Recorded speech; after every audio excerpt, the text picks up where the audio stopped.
जिसमें रोशनी अब कम हो गई होगी, लेकिन आपकी कामयाबी को देखने के लिए आज भी उसने अपनी आंख की रोशनी बचा के रखी है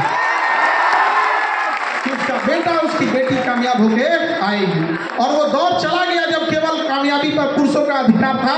महिलाओं ने दिखा दिया कि छीन लेंगे अधिकार अगर नहीं दोगे तो यहाँ पर। और हमने रिक्वेस्ट भी किया है, महामहिम बिहार के राज्यपाल साहब से भी कहा है, और यहाँ पर इतने राजनीति से जुड़े आप लोग हैं, आप लोग से भी और आप सारे युवाओं से भी कहते हैं, नशा तो एक समस्या है ही है जिसमें आप लोग फंसते जा रहे हैं। एक और हमने सुझाव दिया कि जो दहेज में गाड़ियाँ दी जाती है उसका नंबर प्लेट गुलाबी रंग का हो ताकि पता चले इसके बाप का नहीं है कि नहीं है। अरे कम से कम लहरिया कट मारे तो कोई कहे कि बाप का गाड़ी नहीं है, तुम्हारे ससुर की कमाई है। और आप ये चंपारण की धरती से कहते हैं कि इस मुहिम को यहाँ से फिर से चालू कीजिए कि जिस तरह महात्मा गांधी ने चंपारण के किसानों के लिए यहाँ के घटिया कानून को बदल दिया था, दहेज जैसे घटिया चीजों को उखाड़ फेंकिएगा आप लोग यहाँ पर। अरे अपनी हिम्मत अपने हाथ लो, अपने हाथ में बाजुओं में इतनी ताकत रखिए। आप बिहारी हैं जी, जो चाहे कमा के लीजिएगा, क्या जरूरत है किसी की बेटी के बाप को ढका के उससे दहेज लेने की। और सामने से जब दहेज मिले तो ठुकरा के रख दीजिएगा, कहिएगा कि हमने इतना माँ बाप ने शिक्षा दिया है, अपने गुरुओं से इतना हमने आशीर्वाद प्राप्त किया है, और भुजाओं में इतनी ताकत है कि जो चाहे दिला सकते हैं, सम्मान से रखेंगे, चाहे एक ही रोटी खाएं, सूखी रोटी खाएं, लेकिन सब अपना सम्मान से समझौता नहीं करेंगे।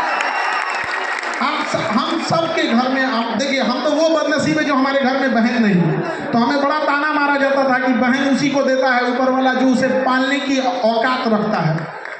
तो हमने क्या किया ना, रक्षाबंधन में दुनिया में सबसे ज्यादा राखी हमें बांधी जाती है, और हम खुशनसीब है कि पूरी दुनिया में हमसे ज्यादा राखी किसी को नहीं बांधी जाती होगी।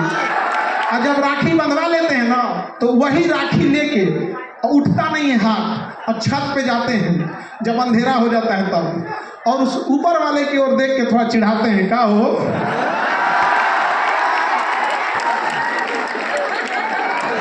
देखा तो रहा एक को बहिन ना दे लो भाई, देख लो। शायद इसी सब की वजह से हम बिहारी लोग बदनाम हो जाते हैं कि केकरों से टकरा जाता है सब यहाँ पे। दुख तो है इस बात का, जब कभी हमें प्रॉब्लम आता है तो कई बार ऐसा लगता है कि काश मेरा भी एक बड़ा भाई होता, और जब कभी घर में कोई बीमार पड़ता है तो फील आता है काश मेरी भी एक बहन रहती। घर को जितना अच्छे से बहनों ने संभाल के रखा है, कोई नहीं संभाल सकता है उस चीज़ को। और ये आप लड़के लोग को समझ में आएगा जब अपनी बहन की विदाई करोगे तब।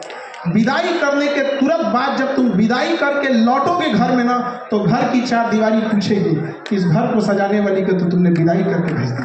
तो इज्जत कर लो बाबू, जब तक घर में है वो लड़ेगी चाहे कुछ भी करेगी, लेकिन तुम्हारे लिए हमेशा खड़ी रहेगी तुम्हारे साथ यहाँ पर।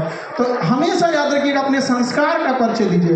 यदि शत्रु को हराना है तो शस्त्र उठाना पड़ेगा, शत्रु को हराना है तो शस्त्र उठाना पड़ेगा, लेकिन समाज बदलना है तो हमें अपने शास्त्रों को उठाना पड़ेगा। हम अपने शास्त्र भूल चुके हैं, तो हमें ये सारी चीज़ों को एक साथ लेके चलना है। माता पिता के भरोसा को कभी मत तोड़िए। अभी हमने देख रहे थे कि यहाँ बहुत सारे बच्चे नशा जैसे खराब चीज़ों में उलझते जा रहे हैं। आप समझो बाबू, नशा कोई एक दिन में लगने वाली लत नहीं होती है। आप इसे शुरुआत करते हो च्युइंगम से, आप इसे नॉर्मली छोटे से कैसे स्टार्ट कर देते हो, छोटे से च्युइंगम से, फिर उसके बाद छोटा सा जाते हो, कभी पार्टी फंक्शन में ले लिए कि किसी का